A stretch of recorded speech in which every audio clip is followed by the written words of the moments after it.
Artist Doug Pexa here, and I'm doing an experiment. I'm doing an extended version of my latest video. I'm going to do a shorter version, so if you don't want to sit through the 25 minutes of an actual painting from start to finish and want to see it sped up, go to the other one. Don't do this one. But if you do watch this one, let me know what you think, if I should do extended versions like this. An acquaintance of mine, his name is Steven, he's an art student over at MCAD where I went. He suggested this. I think he wanted more of a talk as I paint type thing. So I'm just going to see how it works. And Steven, this is for you, okay? Yes, I'm talking to you. Alright. So today, I am painting on a coaster. I do these paintings. There's a video about why I paint on coasters and stuff. You should check that out. But today I am painting what is called an Amanita Bisporigera. Let's try that again. Bisporigera. It's also known as a destroying angel. It's a mushroom that grows both in Europe and here in North America. There's a couple different varieties of them, very similarly related, different Latin names, but this is the one that I know is around me. It is highly poisonous, very toxic, as the name would suggest. It's a cool mushroom, it's a beautiful mushroom. And it and some other amanitas are the main culprits of death by mushroom poisoning. The poison, it's let's see, onatoxins. That's what kills people. It basically attacks the RNA polymerase 2 and 3. I probably pronounced that wrong because I'm a horrible at that kind of thing. That's why probably I'm an artist and not a writer. But you can see in this, I'm just getting an outline, getting sketch going, filling in some of the main stuff. As you can see, I'm painting in white right here. Destroying angels are a white mushroom, so painting white things can be challenging. To get them really to feel like they have volume, you do need to use color in your white. Yellows, browns, blues, purples even, to give cool and warm light effects to it. Shadow's going to be cool, blue, purples. Underneath the cap here, I'm going very subtle with it, but it's kind of a blue-green type of a color right there.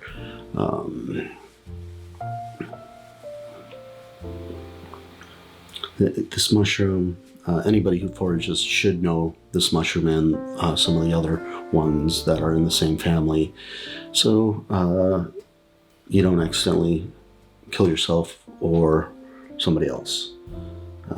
Like I said, the toxin, it actually affects people within 5 to 24 hours after ingesting, and it will attack the liver and kidneys, and basically once symptoms start, it's probably too late to save you. So again, look it up if you're a forager. Otherwise, just don't eat anything you don't know. Simple advice. So I am also getting the vibe in the background here of kind of what I want to do. I did a sketch prior to this, and this is based off of the sketch. If I can find a copy of it, I will post it.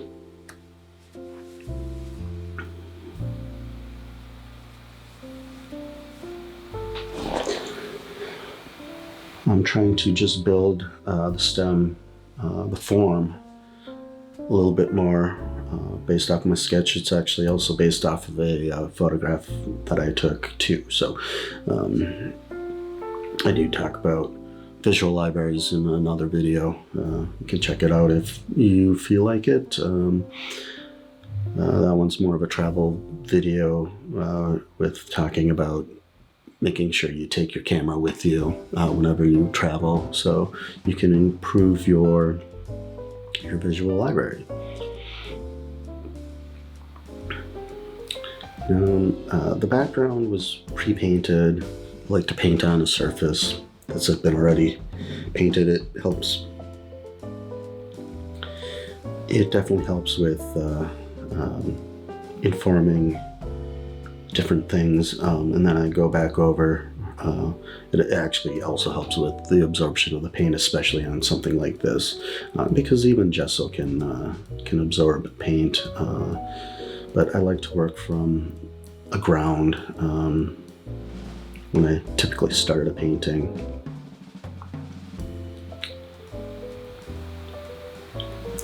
And I'll start blocking out colors just to inform what and where I might be going, correcting, of course, the painting itself. This color is probably Indian yellow with some cadmium and or maybe a little bit of alizarin crimson. I kind of use a standard, I would call, palette. There's another video somewhere that I might link to talking about the colors I use and what you should start out with. So as I was putting some more red in the background, I kind of didn't like the contrast. So adding contrast, you can see how the whiteness, even the bluish white, really starts to pop that mushroom from its negative space. And again, going slowly to correct the edges, refine the edges, and sometimes you even want to blend into an edge if something's in the background or what have you.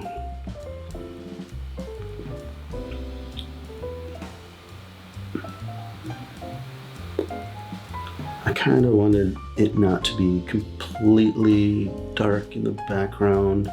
Kind of blend it out a little bit.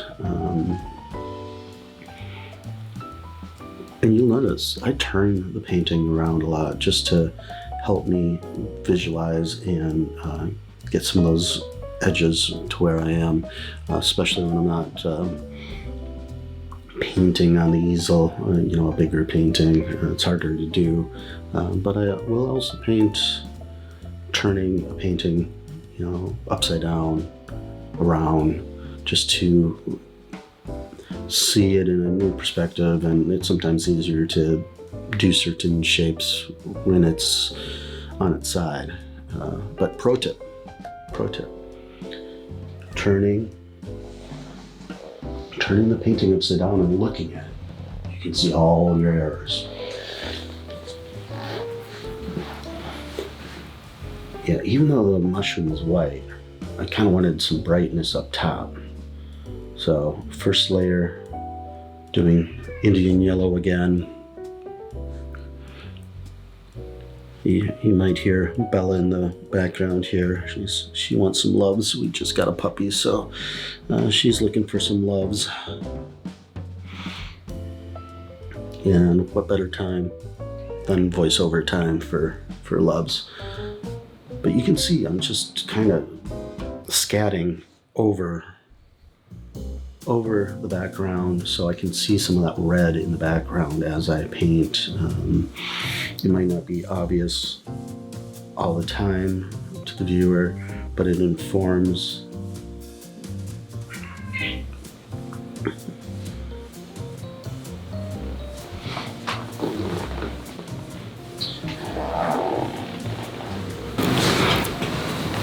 Interlude. Bella, she needs some loves.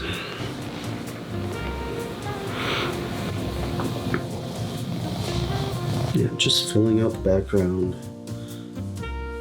Think about the negative space when you're painting, the whole time you're painting, not just as an afterthought. Going into some of that darkness, refining that edge.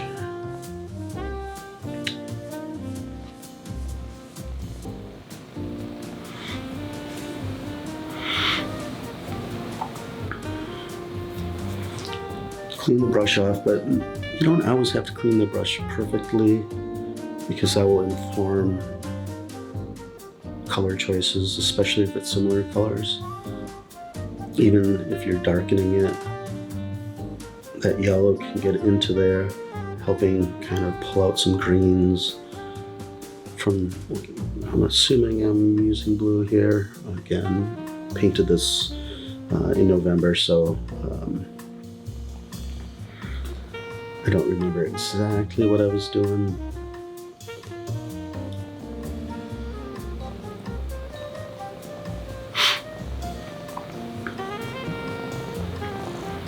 Take time to look at the painting as you paint it.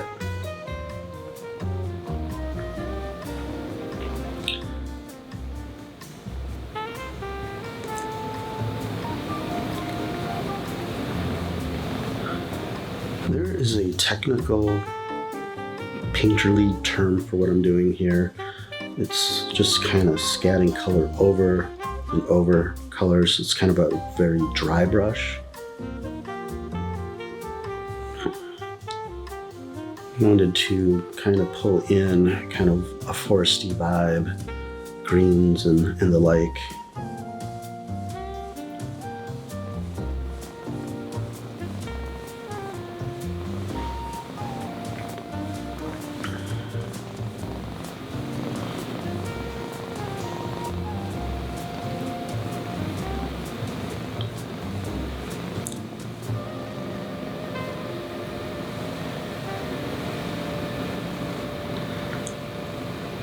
Really wanted to pop that foreground out.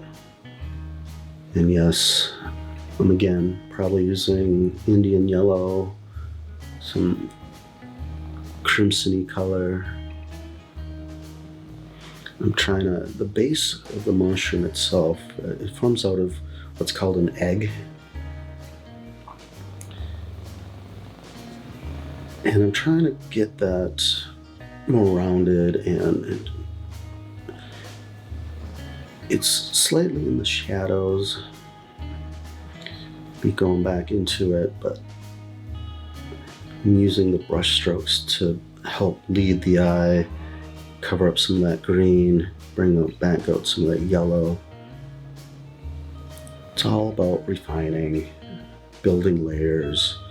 Painting with one layer is a boring painting because it's just one flat color, you know, and there's nothing wrong with that if that's what you're doing, like a Roy Lichtenstein painting where it's very graphic. But something like this where you're trying to be a painterly painter and building layers, adjusting color, you know, splattering sometimes. Didn't do that in this painting, but I do like to splatter and drip paints. I kind of want the background to glow a little bit.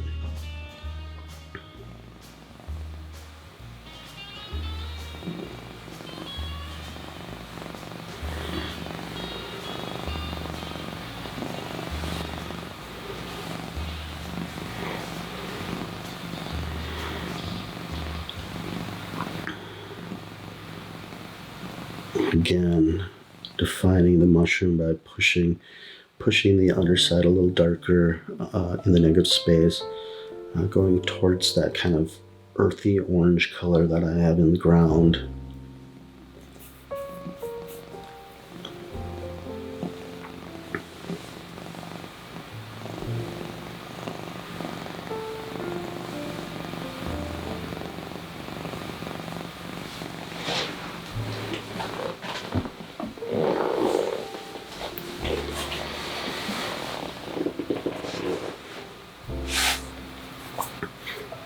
And then intensifying that orange for the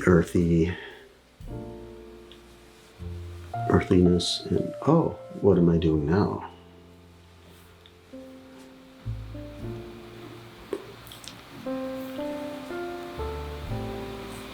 I'm starting to add some other elements to the background. There's sticks and leaves and all this fun stuff. I'm just exploring a little bit with the color. Color wasn't quite right, so I'm going back in.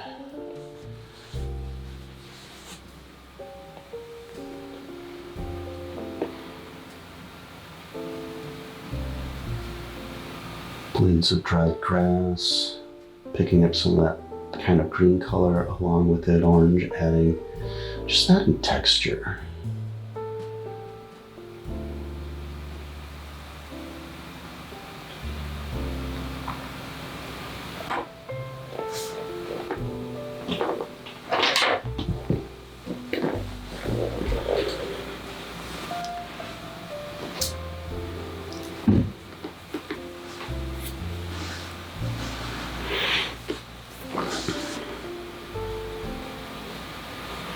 I like to play with the lines. They kind of lead the eye around. And it's a drawing technique I use a lot too. You'll see, not necessarily cross-hatching, but oh God, I should do some drawing time lapses. I haven't done one of those in forever. What do you guys think about that? Not that anybody is watching anymore, I bet. Let me know if you watched the whole thing. I'm really curious, or how long you made it.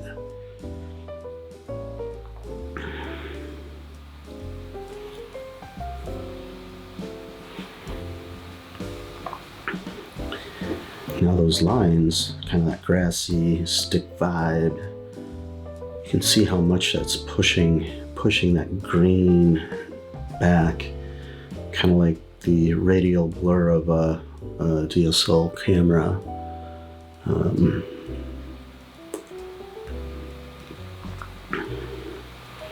You've noticed I haven't been working on the mushroom a lot for quite a while now.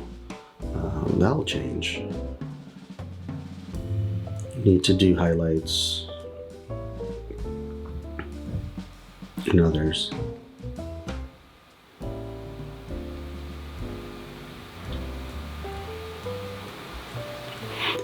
Bringing in some more of that crimson-y dark red, which I probably used a little sap green to darken the red. Great black, by the way. If you do Lizerum crimson and sap green, you get the most lovely black. And it can go warmer or cooler depending on how much ratio red to green.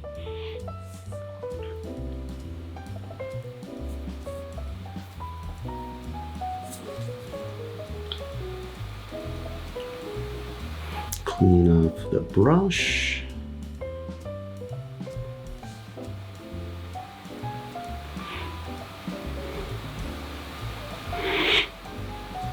Survey what's wrong, what's right, what do I like, what do I not like. I spent a lot of time just looking. Sometimes I'll get up, back up, look at it from a distance, because that's when you can really see what's working or what's not working. Now this is a gilled mushroom. So the underside has gills, and you'll also see this kind of shroud about midway, kind of working between, different spots of the mushroom. But that's a little veil. So when this mushroom is closed, the veins, the gills, as it were, are protected by that veil, and as it grows up, the stem narrows and the head starts to open up, and that veil is protecting the gills, and as it opens up, it stretches and eventually tears, and that veil comes down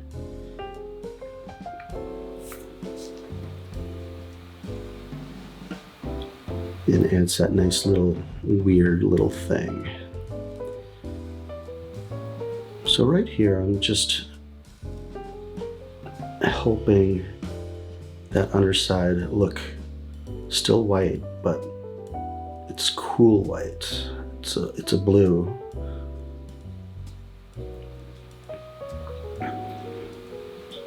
And that really makes the cap look like it's getting all the light. A little darkness where the veil and stem connect to the bottom there.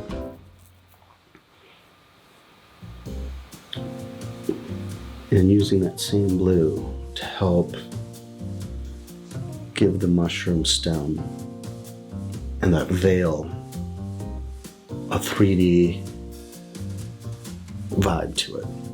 And then again, using the same color, sometimes darker, sometimes lighter, to get that egg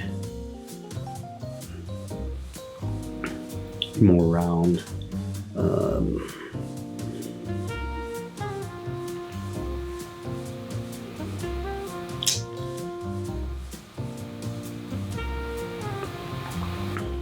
When you're dealing with white, you do need to clean those brushes off a little bit more. Again, I'm looking. What don't I like? Scrutinize. Definitely scrutinize for a while.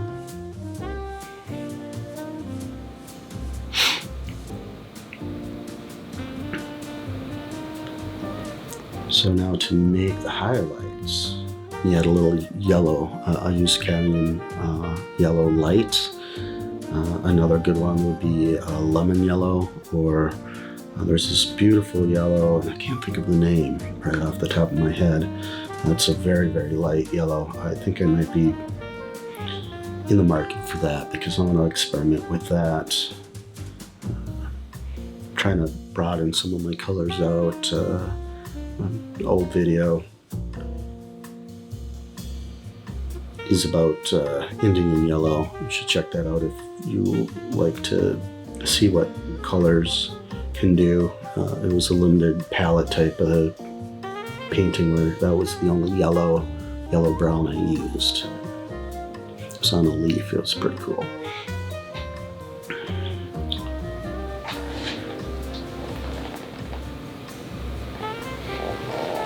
You know, as the painting progresses, you spend some more time looking, seeing what you missed, what you still want to do. And again, this is a fairly quick painting. It helps being small, and it is an oil painting, for those of you who are wondering.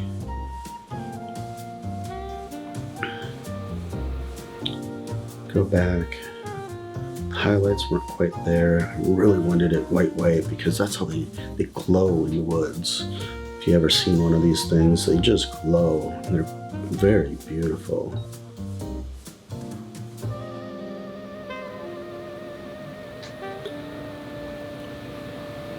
You don't have to have every detail in a painting, but suggest of details. Like just a little bit of lighter white paint, maybe with a little blue in it to get those gills. Just suggested.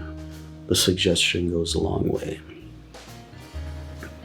And a couple a little brighter, a couple a little duller. Adds depth. You can see how this mushroom really feels like that stem is in the middle, and that cap, you can't see it, but it's inferred that it goes beyond the stem there.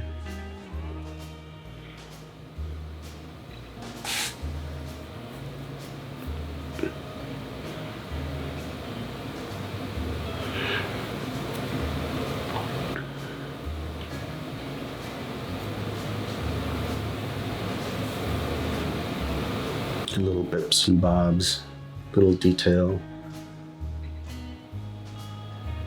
I'm kind of not liking the backside of that egg. The egg is just not feeling right. So I'm darkening the bottom here.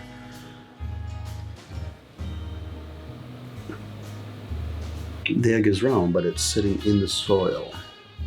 Kind of pops up outside of the soil.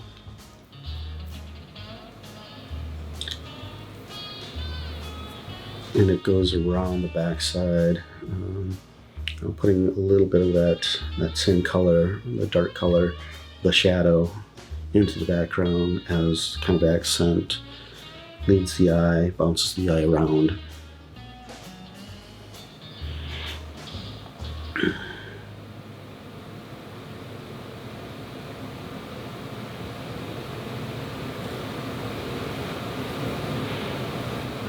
A little more darkness on that line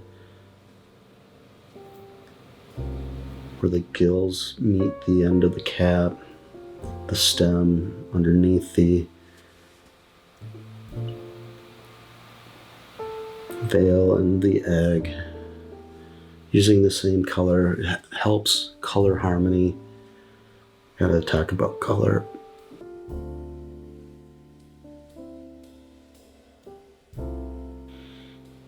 Sometime.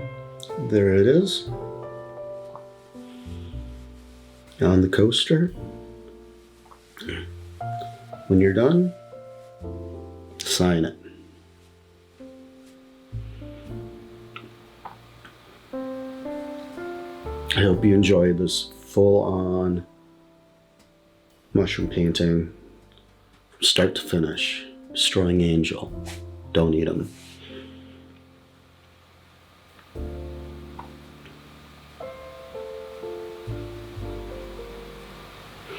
If you like this format and want me to do one beginning to end where I'm actually just talking as I paint, let me know in the comments. I'd really appreciate it. If you think this is a horrible idea, tell me too.